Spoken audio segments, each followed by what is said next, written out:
Well, good evening, everyone, and welcome to tonight's webinar on implementing a My Health Record policy in your organisation. We thank you for taking some time out of your evening to join us tonight. My name is Angela Heathcote, and I'm from Eastern Melbourne Primary Health Network. Together with my colleague Sonia Zara from Northwestern Melbourne Primary Health Network, we welcome our guest speakers tonight, Dr. Sanaka Amadoru from Aria Health and Sanaka Amadoru from Australian Digital Health Agency. I'd like to start this evening by acknowledging the traditional custodians, the Wurundjeri people of the Kulin Nation, on whose unceded lands I'm working on today. In the spirit of reconciliation, we acknowledge the traditional custodians of country throughout Australia and their connections to land, sea and community. We pay our respects to their elders, past, present and emerging, and extend that respect to all Aboriginal and Torres Strait Islander peoples today. Tonight is the first of two-part series of My Health Record registration webinars. This session will provide practical advice on implementing and maintaining a My Health Record policy in line with the updated process for My Health Record registration, including provider and practice staff responsibilities. Before we begin tonight, just to let you know that you're all on mute. You can ask at any time questions by typing them in the chat box. For those questions not covered in the presentation, our guest speakers will be more than happy to answer these at the end of the presentation. Tonight's webinar is being recorded and those attendees will receive a copy of this email and of this recording via email and the presentation and any relevant resources. At the end of the webinar, you'll also receive a short survey. We'll be grateful if you could please take a couple of the minutes to answer the questions. So firstly, I'd like to introduce our first speaker, Dr. Sanaka Amadoru, a consultant geriatrician. He's a founding director of Aria Health, a geriatric medicine practice, helping older people in clinics and residential care. He also has a public hospital appointment at Austin Health in clinical and research roles. His interests are in digital health and neurocognitive disorders. So over to you. Thanks very much, Angela. And thanks everyone for attending tonight and taking the time to learn about what I believe personally is a really important part of healthcare delivery. What I'd like to do over the next 15 minutes before I hand over to Sama is to share our experience of how we started with integrating My Health Record into a clinical practice at Aria Health and just walk you through some of the steps that we took and had to learn about. And hopefully I'll be able to convey the benefit for us in day-to-day life, in day-to-day practice of having My Health Record and having made that journey. And at the end of my little 15-minute segment, I'll leave you with 3 takeaway messages, which hopefully will make life a little bit easier for you if this is something that you undertake. So to start off, I'll provide you with a little bit of context about how we did this and then walk you through some of the steps. As geriatricians, we aim to really optimize people's function and their quality of life when we see them either in clinics or hospitals or residential care or in the home environments. And what we really depend on is information. So we depend on information being accessible and we depend on it being accurate and complete. So we need to know what's happened to a person and where they're at in terms of their medical and life trajectory. So frequently we're faced with the challenge of not having access to that, and that really can hamstring us, especially if the patients or the people around them can't advocate for them and get that for us. So that was one big, I guess, motivating factor to sign up to My Health Record. And the second was that we spent over an hour with some of our patients for comprehensive geriatric assessment, and really the value of that is not just in writing to the GP, although that is the core benefit, but it depends on other people, so other members of the treating team being involved and seeing our assessments, seeing our recommendations. It depends on people from the multidisciplinary team being involved as well, so this is frequently allied health.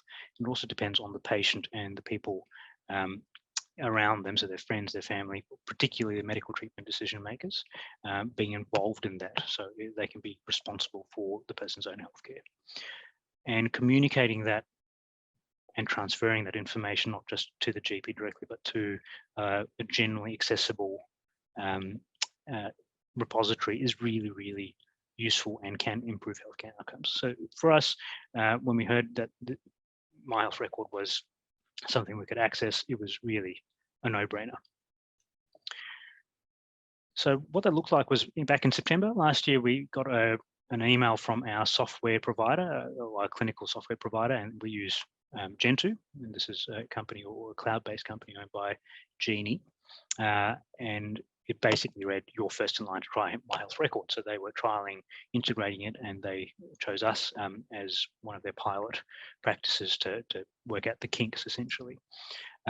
So we had a quick chat about it internally, and we said, "Yep, sounds good. Sign us up and let us know when you flick the switch." And what we initially thought was going to be a one-day process turned out to take quite a lot more time and effort, and a lot more careful planning than we'd initially thought.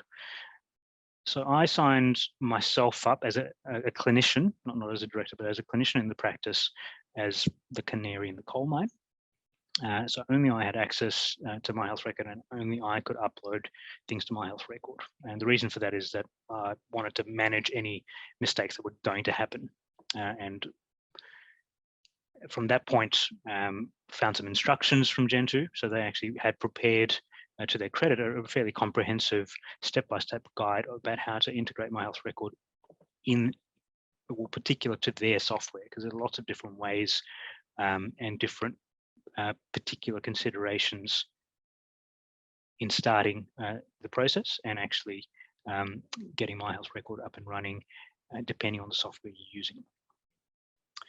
So getting through that, digesting what it meant, there's a lot of jargon in there, a lot of acronyms, a lot of terms or concepts that I hadn't really heard of and none of us had. That took quite some time. And then halfway through, step 4 out of 8, there was a couple of paragraphs about needing a policy. I'm like, okay, what does that mean?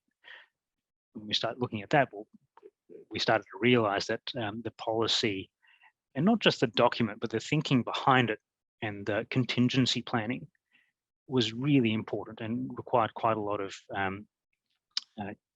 careful thought and a really deep understanding of how we, as Aria Health, were going to use My Health Record, how the doctors were going to use it, how our admin staff were going to use it, and how we were going to communicate this with our patients.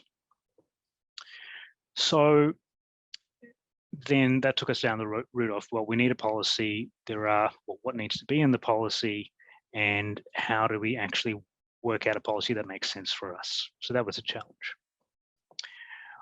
What we did was we were fairly eclectic about it. So there were a few different resources, which some I'm sure we'll talk about, in terms of templates. So there was the Gentoo knowledge base, so our proprietary software set of instructions. There was the College of Physicians template. There was the College of General Practice template, and these two templates were quite different. The RACP one, or the Physicians College one, was quite detailed and quite technical. The College of General Practice one was much more digestible and much more practical in terms of day-to-day use. So we combined the best of both of them in conjunction with the particular points relevant to our software, and we started from there. The myhealthrecord.gov.au site, so the Digital Health Agency site, was also quite useful. And actually talking to these people, so talking to Gentoo, our software provider, talking to the Digital Health Agency and getting some guidance when we weren't sure was really helpful. So the whole process, because we didn't expect it to take very long, that compounded how long it took to implement. It took us months. Whereas if we'd actually understood at the time that it was quite an involved process and required quite a lot of back and forth and checking in and going back and refining our plan and our policy, we probably could have got it down, I feel, to a few weeks of dedicated project time each week to actually work on it, send people off to do things, get information, come back and refine the policy. So that was probably one learning. And this was, of course, during multiple lockdowns, and we work in residential care. A lot of nursing homes go into lockdowns and just dealing with day-to-day life. So I think if we'd blocked out some time to work on this, it would have made life a lot easier, and things happen in a lot more of an efficient manner. So one of the questions on the policy guidelines was who is going to be the RO, who's going to be the responsible officer, and who's going to be the OMO, who's going to be the organisation maintenance officer. And my response to that was, what is that? I don't know. Looking into it in a little more detail, it seemed like the RO, or the responsible officer, needed to be someone at a director level at the practice. So someone who could prove the practice is a legitimate entity, exists as a medical practice, it's registered as a company, and then you need to be able to provide the documents and have the authority to sign off. So RO needs to be someone who's a director, in short. And really, this is the person who has the ultimate responsibility for how My Health Record is used by the practice. So if this is something you're considering, that's what you need to think about. The buck stops with the RO. The OMO, or the Organisation Maintenance Officer, is more of an administrative lead. And this typically will be the practice manager. So this ideally needs to be someone who can build the policy, maintain the policy, and then make sure that all the staff and the doctors in the practice understand it and are playing by the rules. So that is probably the core of it. The RO will be one of the directors, and the OMO will probably be the practice manager. And the RO will need to have an understanding of what the administrative side of things are, because ultimately that is the person who has responsibility. And if staff change, you need to be able to pick up the ball. One other question was about access requirements for My Health Record. And again, well, what does that mean? And the implications were, who in the practice has access to My Health Record? Through our particular software solution being Gentoo, it's blanketly included for anyone who can log in. So this is what you need to consider. You need to consider which doctors have access to your practice software, and generally speaking, all doctors should be able to access My Health Record as long as they have had adequate training in it and have signed off on that from an internal governance perspective. The admin staff generally, well, our admin staff had automatic access to My Health Record. But we have made an internal decision that they don't necessarily need to go in there and retrieve information, because the doctors can quite easily do that basically as quickly as they can ask the admin staff to retrieve it for them. So we made an internal decision that the admin staff shouldn't day to day be accessing it, but that was an automatic thing that was turned on. We asked our practice software providers, is there a way to turn it off? And they said no. Think about other people who have access to your software. So we use transcriptionists to dictate our letters. They have the ability to get into the software with a restricted level of permissions, but the My Health Record button comes up for them. So we needed to work out an agreement in writing with transcriptionists to say that they're not going to access My Health Record, because we couldn't take the button away, we couldn't deactivate it for them. And that's a particular quirk of our software and the way that they've developed it. We don't have a patient portal in our clinical software. There may be other solutions that do, so patients can't log into our they don't have a Gentoo login and they can't see their own record, but of course they can see their own My Health Record. So we had to think about, well, we're taking down details about people's life stories, and there's a lot of potentially sensitive material in here. And at some point, for our patient cohort in particular, they may get to a stage where they no longer have medical decision-making capacity, and it might be their medical treatment decision makers looking at these letters. So our practice decided to verbally discuss this and the implications of our letters going up to My Health Record with each patient and saying, is this okay for my letter to be uploaded so that other people can see it in your treating team? And if you've got any reservations about particular details going up, you need to tell us so we can omit it from the record. So those were the considerations about access, who in the practice and affiliated with the practice has access to My Health Record. In terms of training, it was really dependent on understanding everything I've talked about, putting it into a policy. Policies, as I'm sure you're aware, can be quite dry, and you might read it and understand it at the time, and then it's hard to remember the details. What we did at our practice was we have a remote team. We use Microsoft Teams as a solution and the Microsoft Office as a software suite. I recorded a video tutorial, basically just recording me playing with a test patient in Gen 2, taking the screen capture of that and saying, this is my health record, this is what it is, this is how to access it, this is what to do if you're a doctor, this is what to do if you're an admin staff member, this is what not to do. And that's a 5-minute video, and that really complements the written policy quite well, and it's probably practically more useful. You definitely need both, but I just wanted it to be something that was easy for people to refer to if they had a question or needed a bit of a refresher. In terms of the actual policy document, the stipulation is that you need to review it once a year. What we found was that while we were developing it, we had to keep going back to it and keep refining it as we learned new information. Things we didn't know. If you can plan for it, and by being part of this webinar, you probably have a much better idea of what's required than I did 6 months ago or 9 months ago. But my suggestion would be set an early review date for the policy. A year's too long if it's the first time you're setting it up. Have it for a month after you start, have it for 3 months after that. And then once you're comfortable with things, and then a year ticks over, then you can relax it and have it less frequently because you know what you're doing.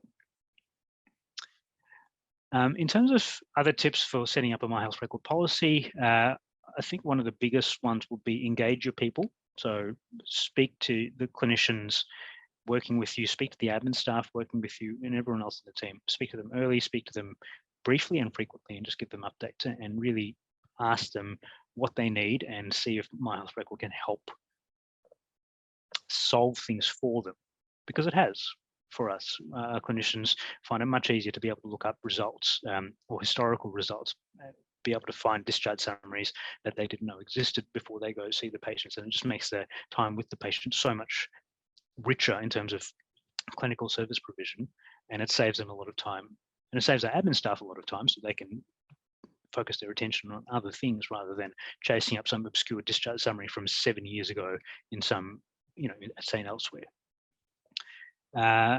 There are some other considerations. You need to get your head around PRODA. You need to get your head around HPOS. I'm sure Sama will mention these when she provides her part of the presentation. And you need to be able to register. There are some technical details. So you need to register the organisation as an entity with the Healthcare Identifier Service. Each of the doctors will have a Healthcare Identifier number associated with them. So you need to guide your doctors through how to access that. It's actually on the APRA website, so it's easy to find, but you just need to know about it. So that in a nutshell has been our experience with setting up or engaging with My Health Record, integrating it into our day-to-day practice, and how we went about, in a bit of a piecemeal fashion, setting up what now is we believe, quite a robust policy.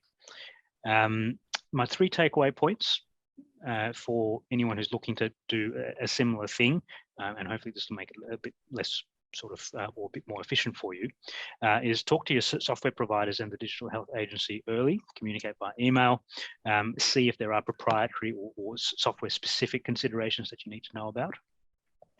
The second thing is, this takes time. Developing the policy takes time. Block it out. Spend a couple of hours a week, and you need a little bit of a project plan to be able to get this done efficiently. And the final takeaway is that this is worth it. The effort and how much you put in will be repaid in terms of your day-to-day clinical practice and the running of your practice. So I'd encourage you all to do so. Thank you. I'll hand over now to Samar.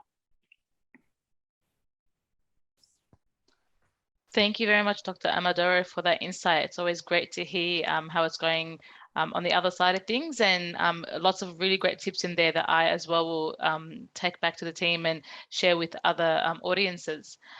So yeah, so just to sort of as a follow-on and just to sort of look at it more broadly in terms of this policy creation and all that thinking that goes into creating that policy. So I'll be touching on that.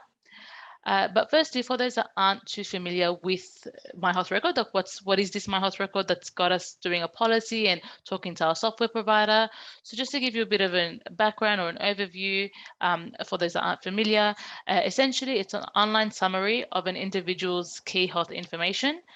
So we do stress it's just a summary. It's not designed to replace any existing records, but more so to be used as a complementary source of information that can help and really sort of help drive that healthcare delivery that the doctor referred to. It's personally controlled, so it's up to a person whether or not they have a My Health record, as well as what's in their record and who can access their record. It's also accessible at all times. So whether or not a person is traveling interstate, maybe visiting family or friends, or they could be at home, but it could simply just be late and after hours to their usual healthcare provider, their health information will follow them. It's available at the touch of a few fingertips. So again, with a lot of people, what that means is it reduces that sort of that burden, sometimes what's perceived to be a burden, or just that anxiety associated with them having to record their medical history, especially for those with more complex conditions. And of course, given the nature of the sensitive information, as Dr. mentioned, health information can be quite sensitive. There is a lot of protection surrounding the My Health Record system. Now, there is legislation specific to My Health Record, which is the My Health Record Act. And these set out a healthcare provider's organization's responsibilities. Now, within the My Health Record Act, there's also some rules, again, that form part of a healthcare provider's their conditions of registration with the system. And now some of these rules are, oh, sorry, I should probably go. Some of these rules are on this next screen here. Now, one of the most important ones, which is the basis of the webinar tonight, is Rule 42, which requires a healthcare provider organization to have that policy and make sure that it's well communicated and well accessible to all their staff. And sort of a follow-on from that rule is this policy can be requested at any time by the system operator being the Australian Digital Health Agency, and that is why it is important that organisations make sure that this policy is in place.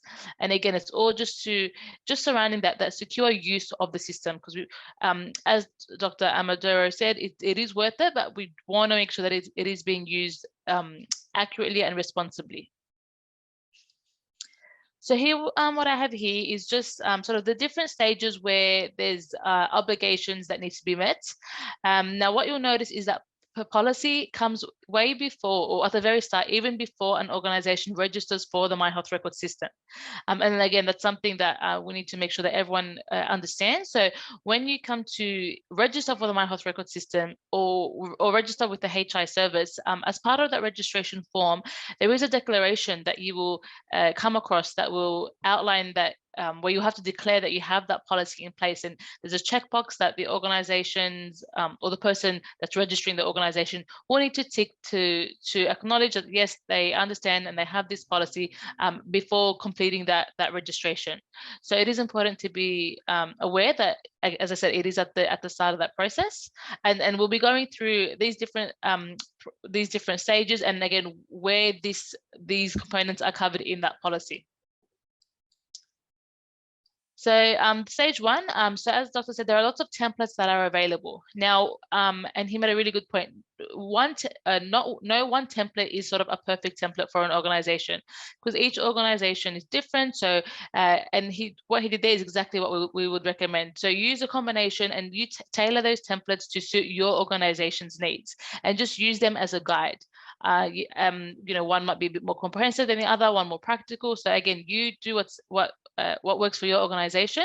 And then we also have on our website a checklist where you can check that, and also just sort of check off that you have covered all those pieces of information within your policy. Also, as Dr. mentioned, the policy does need to be reviewed. So the legislative requirement is on an annual basis, but again, there will be times when a bit more frequent revision would be necessary and would be really helpful. And in keeping in mind with those revisions is that this particular policy or document is going to be version controlled. So you'll find that each time you update it, you'll update that version number, and you may find that at the beginning, you'll go through quite a few version numbers in the first year or maybe even the second year, and then as you go on, you'll find maybe that you'll be sort of having to make less tweaks to it. But again, that's all sort of circumstantial depending on your organization and how it is engaging with the My Health Record system. So again, just to run through those 2 key roles that you need to establish within your organization before you have that policy. Now, essentially that responsible officer, as the doctor said, it's a director level. It's someone who has the authority to act on behalf of their organization, and their name is going to have to be on documents such as a rates notice or a contract of sale, because within that registration process, at the very end, those documents, or one of those documents would need to be uploaded to prove that this person has the authority to act on behalf of the organization. So again, just make sure that you have that before you go through that registration process and come to that final step and realize you don't have any documentation, or you need to get additional documentation. And then the OMO, or the Organization Maintenance Officer, yes, so more of an administrative role there. And yes, we do see it usually assigned to a practice manager, or if there isn't a practice manager, it's usually a senior staff member who's familiar with the systems. And there can be multiple OMOs in a healthcare organization. So essentially, when the RO, or the responsible officer, registers the organization, they are also automatically allocated the OMO role as well, but they have the option either during or after registration to assign additional OMOs. And again, that's just someone to help them with just sharing that load, and also the good sort of reasoning behind having more than one OMO is more or less it's like having multiple subject matter experts within the organization, again, to make sure that the practice is engaging with the My Health Record system responsibly and as it should, so following the legislation. Okay, so now these components come in sort of are more relevant after the registration, but they are covered in the policy. So I wanted to touch on these as well. So when it comes to access, there are two ways to access the My Health Record system. Oh, sorry, that's next. Sorry, first when it comes to consent. So before a healthcare provider can access a person's My Health Record, they need to make sure the organization is registered, and then also that they are authorized within the organization to access their record. Now, again, this is at the discretion of the organization. If it's all the healthcare providers or some of the healthcare providers, again, this will be outlined in your particular policy. But as long as this person is an authorized user of the registered organization, and they are providing care to the patient, then they can access a person's My Health Record. Now, they don't actually need the consent of a person to access their record, because again, under the legislation, they have that authority as long as they're an authorized user. However, it is best practice, and we see it happen, I think it's sort of almost the norm in a lot of healthcare settings, where it's best practice just to have that discussion with them or mention it, or have sort of, you might have signs up in your practice that say, yes, we use the My Health Record system. But just so that you understand the reasons behind who can access the organization. So who can access the My Health Record. And again, it'll come down to a person's duties. So whether or not an admin staff will access, depending on their duties. There may be someone who, as Doctor said, really there is no need for them to access a person's My Health Record. So then again, they wouldn't need to be granted any access or authorized, or they wouldn't need to be an authorized user. Now, once the organization has decided who within the organization is going to access the My Health Record, then you've got to determine how they're going to access the My Health Record. So there are 2 ways the My Health Record can be accessed. Now, one way is through conformance software. So Gen2 being an example of that conformance software. There is a link on this slide, which will be distributed after this webinar. The link on the slide is to the My Health Record Conformance Register, where you can see a list of which softwares are able to connect to the My Health Record system. That conformance process that they undergo is another sort of security mechanism, again, to make sure that not just any system does connect to the My Health record. But essentially, if connecting through a clinical information system, this gives sort of full functionality in that an organization can view and also can upload documents to the My Health record. Now, for any organizations that are keen to register, keen to engage with My Health record, but maybe their software isn't yet on that list, on that conformance list, there is still the option to access through the National Provider Portal. So again, if that's how they'll be accessing, then that will be outlined in their policy as well. As something to note here is the National Provider Portal is the access is through a browser, so as long as they have access to a browser, and then also a Provider account will be necessary. So Provider being provider digital access, that would be needed, and then again, they're able to access a person's My Health record for the provision of healthcare. Another thing to note here, though, is that it is a view-only platform, so there is no ability to upload documents through the National Provider Portal, but of course, still really important in healthcare delivery, being able to view documents. Here also, just to give an example, we engage with a lot of software providers and sort of help them to be able to make changes to their design to be able to integrate My Health record into their software. So as you can see here, we have a number of specialist softwares that are in the development phase, and also a good number that are in general release. So some of you may be familiar with these, or the system you use may be on this slide, and then you'll be able to determine whether you can access through your clinical information software.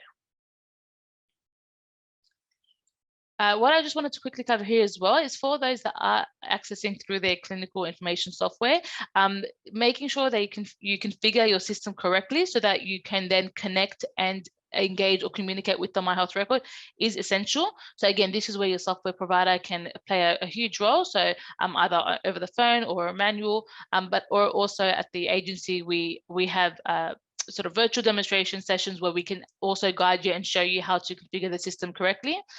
But basically, we have those three key identifiers that are on the screen. So we have the HPII, so the healthcare providers, making sure they, as Dr. said, making sure they're aware of where they can get this number. As he mentioned, from the APRA website is a really sort of easy way to access that number. Once they have that number, making sure it's been put into that clinical software.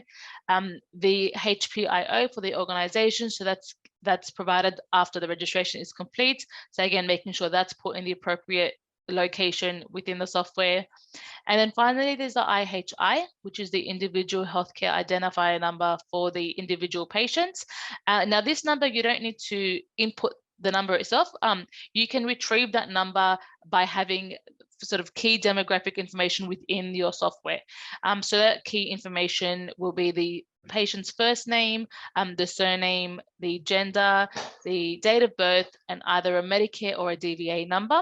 Once those are all in the system, then you can click a button and that will retrieve an IHI. And then once that IHI has been retrieved, then you'll be able to see whether or not a person has an active My Health record, to then click on the My Health record icon and access the information within that record. So that's just to give you a bit of background when it comes to configuring the system.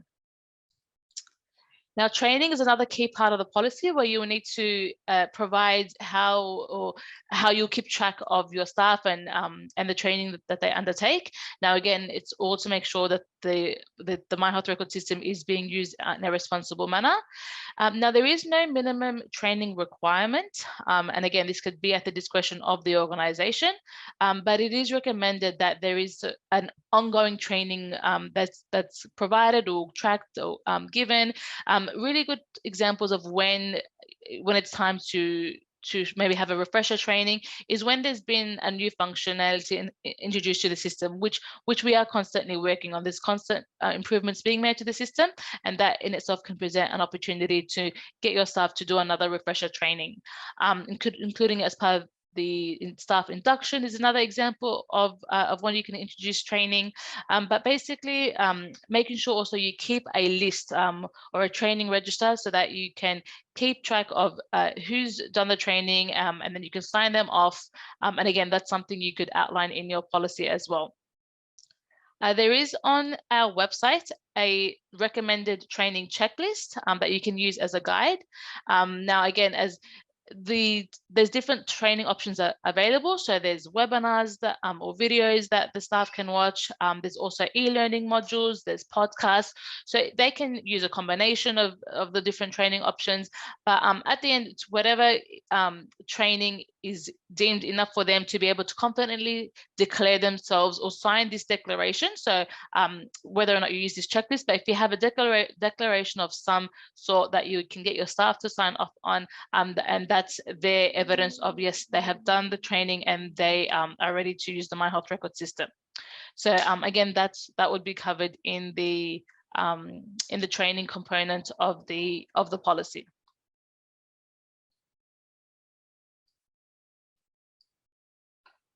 Okay, so here now just to give you sort of an overall picture of more so of My Health Record, an overview of the summary, what's involved. So the policy being one of those core components that that we just spoke about. So having that policy in place before the registration and tweaking that as much as you need to, so that it can be sort of as precise as possible, or in a way where it really reduces the organization's risk of any potential data breaches or just misuse of the system.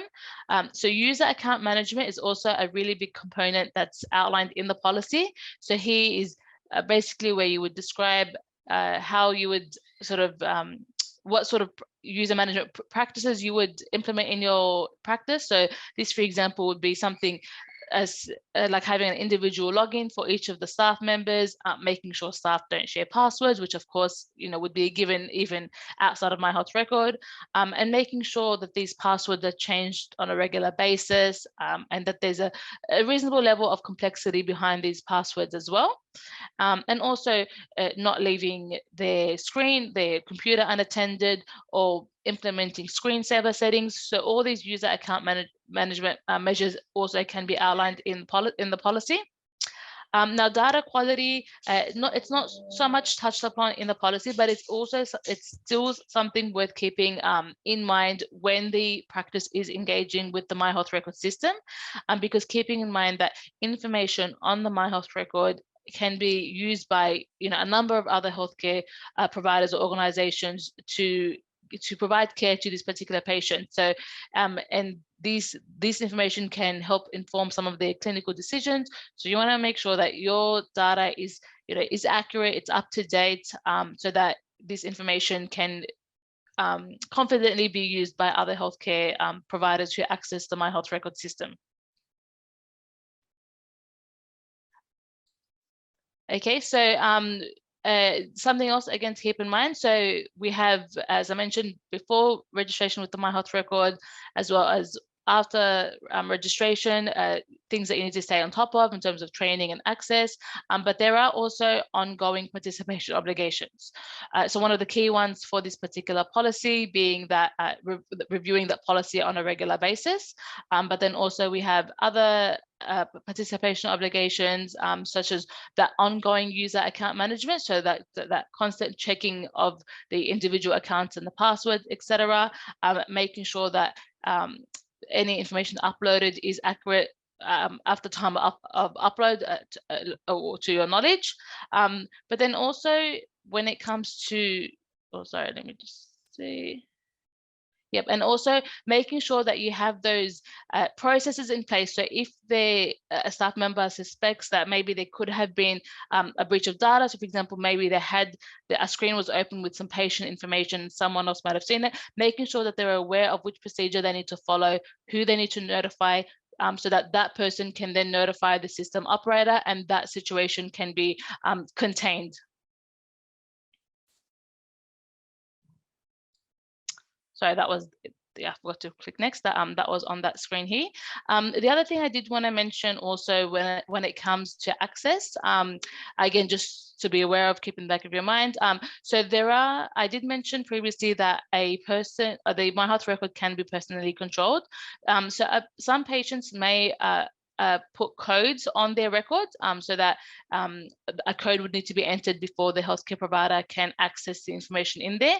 Now, there are situations in an emergency where any sort of patient controls of that nature could be bypassed in an emergency. But again, that's all part of the training, understanding when that function can be used, and also being aware that all instances of access to our My Health Record system are audited. So there is an audit log, and this audit log is visible for both the consumer as well as the organization.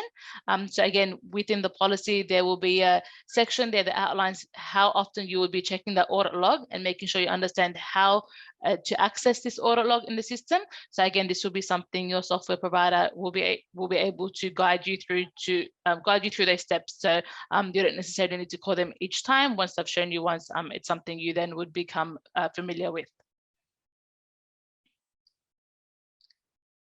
So that's covers sort of all the main things I wanted to go through with you about the implementing that My Health Record policy, along with the tips that Dr. Amadoru shared with you today. Now, there is lots of support available. Before I sort of touch on just resources you can access, I might pass on over to Sonia just to share the details of the upcoming webinar.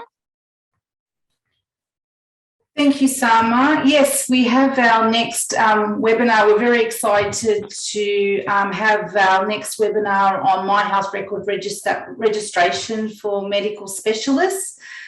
This is on Tuesday, the 24th of May, starting at 6:30.